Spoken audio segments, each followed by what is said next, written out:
சவுக்கு சங்கர் தன் மீதான வழக்கிலிருந்து ஜாமீன் கோரி மனு தாக்கல் செய்திருக்கிறார். இந்த வழக்கு டிசம்பர் 24 தீர்ப்பு வழங்கப்படும் என்று சொல்லப்பட்ட சூழ்நிலையில் அது தொடர்பான விவரங்களுடன் செய்தியாளர் அருண் இணைப்பில். உங்கள் விவரம் அருண்.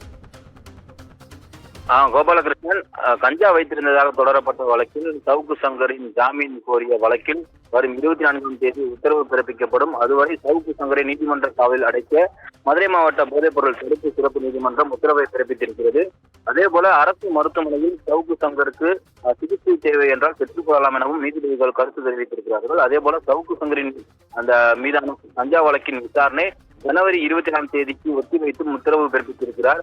சவுக்கு சங்கரின் கஞ்சா வழக்கு மதுரை மாவட்ட போதைப்பொருள் தடுப்பு சிறப்பு நீதிமன்றம் 2வது நீதிபதி அள்ளி முன்பாக விசாரணைக்கு மாற்றப்படுவதாகவும் நீதிபதி செங்கமலசிவன் தற்போது அறிவிப்பை வெளியிட்டிருக்கிறார்.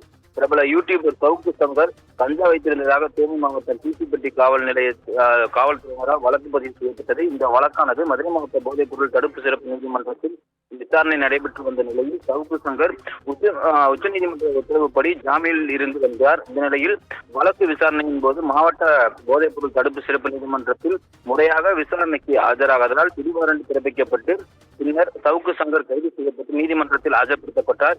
இதனையடுத்து நேற்று முன்தினம் நீதிமன்றம் சவுக்கு சங்கர் 2 நாட்கள் நீதிமன்ற காவலில் விதித்து உத்தரவிட்ட நிலையில் நீதிமன்ற காவல் நிறைவடைந்து இன்று மீண்டும் மதுரை மாவட்ட போதைப் பொருள் தடுப்பு சிறப்பு நீதிமன்றத்தில் நீதிபதி செங்கமலச்செல்வன் முன்பு சவுக்கு சங்கர் ஆஜர்படுத்தப்பட்டார். அப்போது கஞ்சா வைத்திருந்த வழக்கு விசாரணையை ஜனவரி 27ஆம் தேதிக்கு நீதிபதி செங்கமலச்செல்வன் ஒத்திவைத்தார். இதேபோன்று இவ்வழக்கில் சவுக்கு சங்கர் ஜாமீன் கோரி மனு மீதான விசாரணை நடைபெற்று வந்த நிலையிலும் சவுக்கு சங்கரினுடைய ஜாமீன் வழங்கும் மனுவானது டிசம்பர் 24ஆம் தேதியான திங்கட்கிழமை இதற்கு உத்தரவு பிறப்பிக்கப்படும் எனவும் அதுவரை மதுரை மத்திய சிறையில் நீதிமன்ற காவலில் சவுக்கு சங்கர் அடைக்க நீதிபதி செங்கமலச்செல்வன் உத்தரவிட்டார். மேலும் சவுக்கு சங்கருக்கு தேவையான மருத்துவ சிகிச்சையை மதுரை அரசு மருத்துவமனையில் பெற்றுக்கொள்ளலாம் எனவும் அவர் உத்தரவிட்டிருக்கிறார்.